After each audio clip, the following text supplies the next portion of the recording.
I'm Aramis, and welcome to Edge-CGI. So here I have just imported a tongue that I created in 3ds Max.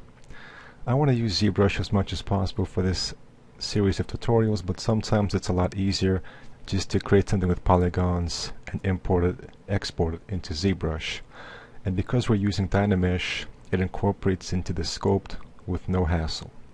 So here I'm using the clay build-up brush to define the wrinkles on the neck of the T-Rex. The T-Rex, along with a lot of other dinosaurs and animals, has a very wrinkly neck. And here I'm using the standard brush to define the edges of the jaw, along with the H-polish brush or flatten brush to flatten out the mouth area. And here I'm defining the nostrils of the T-Rex. So as you can see, I'm moving around a lot because I don't like to stay in one area for too long. And you never want to adjust to one view. You want to always move, always be looking around, always be adjusting the width, the height, the length of things to match your reference image and to match the effect you're going for. So the purpose of this series of tutorials is to create kind of a video game dinosaur. So if you show this dinosaur to like a paleontologist, they might tell you that it's inaccurate. However, because we're creating it for a game, we want to sometimes defy realism so we can have a more intimidating creature. And here I just masked off that area, and now it's much easier to use the move brush because I noticed that the dinosaur's head wasn't tall enough. And now it matches the reference images a lot better. So now I'm starting to work on the eye area a little bit. I think it's time to work on the eyes, defining the ridges around the eyes, the brows. So to clarify what I said in the previous video, when I was talking about the mass of the legs, when we animate something in 3D, we're just moving around vertices and polygons. We're not actually moving something that has weight and mass to it. That's why it's especially important for us to give it the illusion of having strength and mass and weight and volume. We want to give it the illusion that it's a real breathing creature and there's muscle and fat and tissue underneath its skin.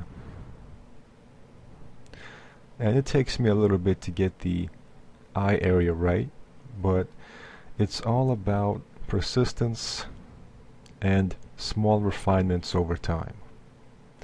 Do not be disappointed if your sculpt does not look exactly the way you want it to. If it does not match your reference image, your concept art, your photograph. If you're new to sculpting, this is the biggest hurdle that you have to get over. You can't simply give up as soon as it doesn't look right, as otherwise you'll never get anywhere. And even we professional artists have to go through this phase where we're just not satisfied with the way it looks. And the only way to get past that is to put in more time into it, make more refinements, large adjustments, small adjustments, just keep adjusting and refining until your sculpt starts to look like what you would like.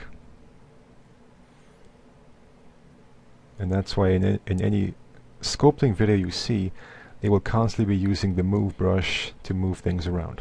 Here I'm using the standard brush to define the wrinkles around the body, just taking a break from the head and working on the wrinkles around the legs, for example.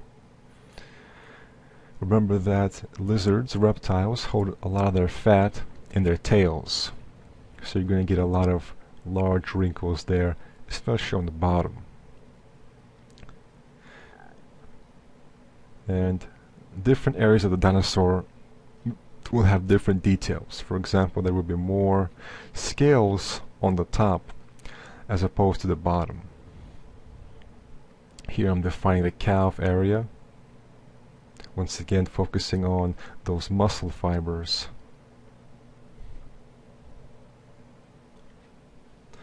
So depending on what you're sculpting, you can feel free or not free to take artistic liberties.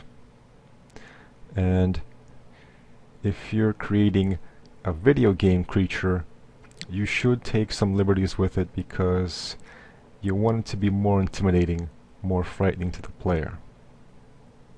So you can make things look bulkier, sharper, larger, thicker, because that creates more of the intimidation factor.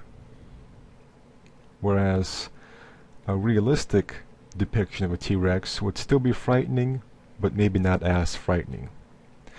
And you can even put in features that would not exist in a real dinosaur, like different spikes, different claws.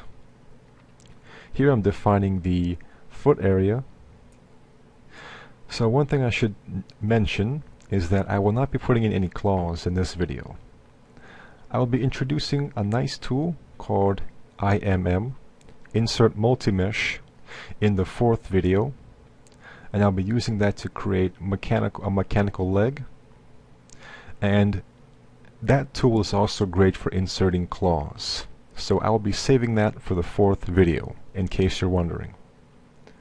I'll be using Insert Multi-Mesh for the mechanical parts, as well as the claws and the teeth as well. He's not going to have any teeth yet, because it's much easier to use that tool to create teeth and claws to insert them. So I'll save it for the fourth video. Here I am just defining the form of his toes,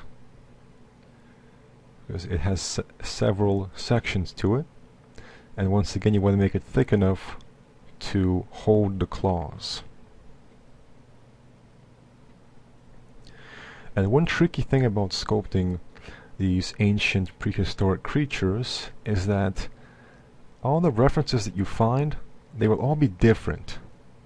So try searching, for example, for T-Rex on an image search, and look at every image and notice all the things that are different in each image.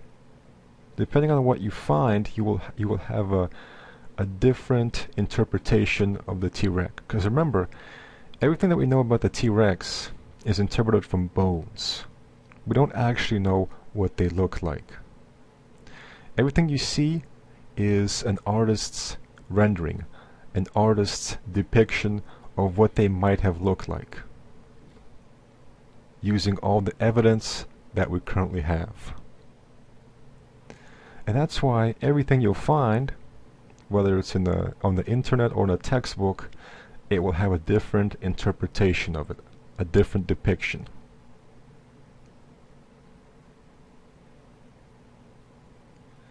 So I use the combination of scientific images and video game images, or more artistic liberties taken with it.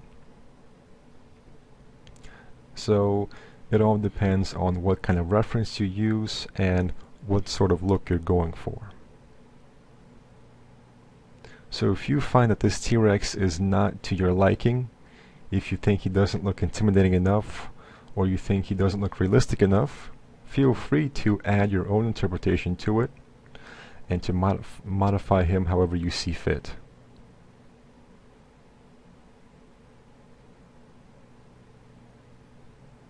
But an important thing is to stay consistent. So here I'm inserting a lot more wrinkles on his stomach, close to the tail area, and I'm just using the standard brush to quickly fill in those wrinkles. And sometimes wrinkles will crisscross. This is an effect that happens, so that's fine. And here I'm just focusing a little bit more on the arms, just bending them and making sure that the fingers are the same length. And here I'm just using the clay buildup brush to insert those little holes so we can insert the claws in video number 4 using Insert Multi-Mesh. The clay buildup brush is very good at replicating muscle fibers. It's pretty much the best brush to create that illusion of muscle fibers. And this is another area that will change depending on what reference you're using. There's different artistic renderings of what the shoulder area look like. One important thing that to keep in mind is that a lot of animals and creatures have similar anatomies. So if you want to look at what this area looks like, if you want to have a more realistic interpretation, you can even try looking at human musculature and the way human shoulders and the chest area and the clavicles look, and you can try to incorporate that into a fictional creature or a creature that existed long ago. You can also try looking at modern reptiles and seeing how their anatomy flows. Here I am defining the brows. They have a very unique brow area. Here I went into append and I appended a sphere, and now I'm using the transpose tool to scale it down. That's going to be his eye. However, for this I honestly use a different program because I find it much easier to insert a sphere exactly where I want it to be. And here I am defining the area around the eye. So notice how much I'm doing with this low amount of geometry. There are a lot of different sculpting styles out there. Some people will tell you to do as much as possible in every single subdivision level before moving on, and other people will just go ahead and subdivide 2 or 3 or 4 times and start working with greater density, and that's also a valid sculpting style. For this, I'm trying to do as much as possible with every single subdivision level, and here I'm showing you exactly what the density is. It's still relatively dense. It's still relatively lacking density. You can tell because you can see all the faces, all the polygons, and it's looking very rough right now. Here I'm masking off the ridge area because I find it's a lot easier to sculpt this when the area is masked off and I'm not worried about other areas. And now I'm just using the standard brush to create those ridges, to create those indentations. It's very useful to mask that area off. Here I'm just using clay buildup to create some of these different shapes around his mouth and further defining his nostrils. So it's important to always be moving around. Don't stay in one area for too long, and don't get used to one viewport for too long. And of course, define your areas using Damien standard, the standard brush /3 brush. Define the wrinkles and the deeper areas. Here what I'm doing is masking this area off and using the inflate brush because that's a good way to build up the mass. He's got a very wrinkly neck. So if you masked off areas, you can inflate them and get a good result. Here I'm changing the material because sometimes it's a good idea to change the material around. It can give you a fresh outlook. And it can be very refreshing to change at least the color of your material. I'm still using the madcap gray, but I'm just changing the hue. So as you can see, he's not very dense right now. Try and do as much as possible with as little as possible before subdividing. I haven't really subdivided yet. I'm still working at the basic level. Adding those wrinkles.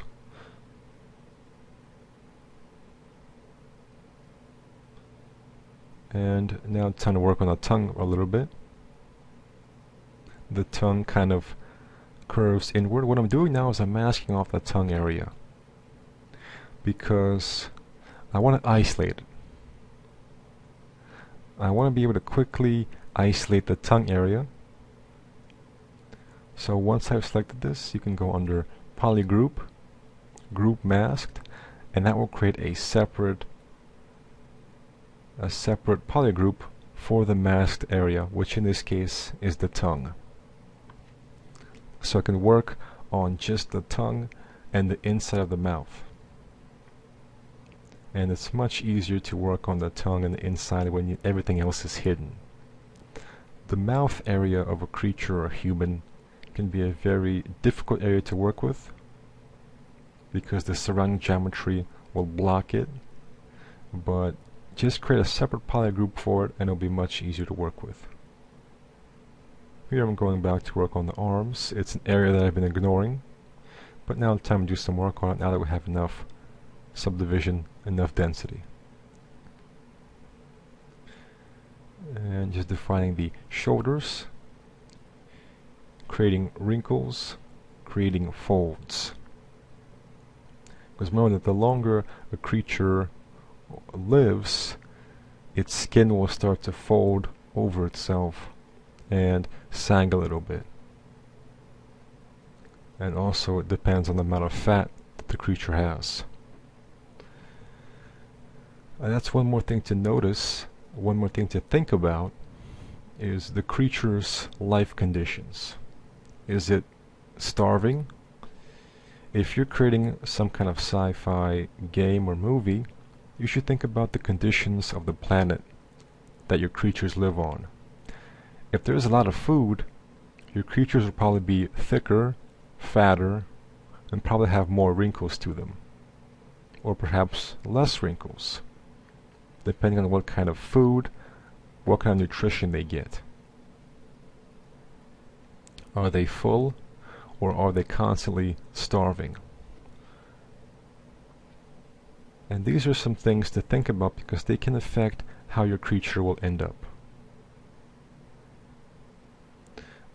The arms can be difficult to sculpt because, once again, every reference image that you find of a T-Rex will usually focus on its jaw, and it's much harder to find reference images of their hands and the parts that aren't as popular. Because these creatures are very steeped in popular fiction, so people will usually, when you think of a T-Rex, you usually think of its head, its jaw, maybe its massive legs. But so it's harder to find good reference images of its arms. So here I am defining. They have very distinctive hands. With near the claws, it's very thick there, almost like a palm. But now that I'm done with that, or got a little bit more progress, I can focus a little bit more on the tail and add more wrinkles there. And the wrinkles will intersect with the wrinkles near the legs. And it's still not too late. It's still not too late to use the move brush. So you can still define its shape even at this stage. And I find that the standard brush is very comfortable to create wrinkles. Wrinkles that are a lot fatter, a lot thicker. For very small, fine wrinkles, you want to go ahead and use the Damien standard brush. And I'm just going over it again and again and again to break up the simplicity, break up the smoothness, and give him the illusion of having lived for a long time and accumulated many wrinkles. And back to work on the head area. You want to put a lot more attention on the head because that's where people will be looking more. Here I have subdivided the T-Rex one time, and now I have more geometry to further define the wrinkles around the eyes. They have a lot of wrinkles around their eyes. And I'm also refining the shape of the eyelids and make sure that they fit around the eye carefully so they don't hang out too much, they're not too far in. And I'm defining the ridges around the eye. And as you can see, he's really starting to come together now. Now that we have defined the area around the eye, he's starting to look a lot better. It's starting to look a lot more like a higher quality sculpt just because of a few simple changes. So this is the part where you're really starting to focus more on the details and smaller refinements. We've got the shape of his head. The shape of the head is satisfactory, and we can still tweak it here and there. We can still change it, but now we can start focusing on smaller wrinkles and details.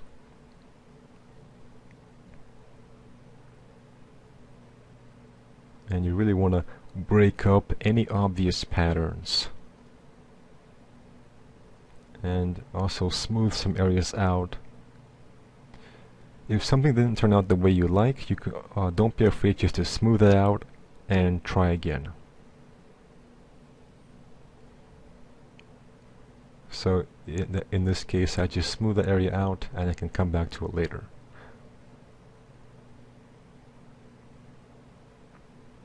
And I'm creating these kinds of details here. I'm using the standard brush to define the edges of his jaw some more. Further defining the jaw here. As you can see, this area on the bottom of his lower mouth is relatively smooth because that's an area that I neglected. So now it's time to do some work on it. And just further, it's really fun creating wrinkles. You want it to be a very kind of fast process. You don't want to take a long time to create every single wrinkle. You want to do it very quickly and have a good time doing it. Because if you enjoy what you're doing, I think you get a better result. Also, the inside of his mouth is very smooth, and we should fix that. Add a lot of quick wrinkles. You can work in phases. Your first phase can be very rough and just creating a bunch of wrinkles, a bunch of detail. Then you can smooth it out and start on the next phase where you're a little bit slower, a little bit more careful. And it's also his lip area is also flatter there. Here I'm using the previous polygroup to quickly hold Control-Shift and click on the tongue to isolate it. Here I am once again masking off this area so I can work on it and not affect anything else. Invert the mask. Now I'm using the standard brush, except I changed the stroke type to drag rectangle, and I'm using a simple alpha to add smaller detail on the jaw area, on his lip area. And here I'm using a different alpha to add scales. Alpha should be the last stage, close to last stage. That's when you're adding lots of small details that would take a really long time to sculpt manually or to sculpt individually. Here's another great alpha. It's these very nice wrinkles that you can use in a variety of ways, in a variety of creatures. And when you isolate areas, your performance is a lot better, so you get a much better result.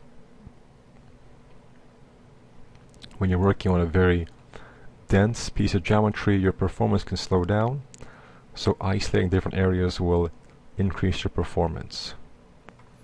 And now I'm just creating some last minute detail, some scales on the top of his body. lizards and this T-Rex in particular, they have a lot more scales on the top of their body, and the bottom is a lot more wrinklier. And you can also smooth the edges of your details to have a much better transition. Thank you for watching Edge-CGI. Don't forget to subscribe to stay up to date with future videos.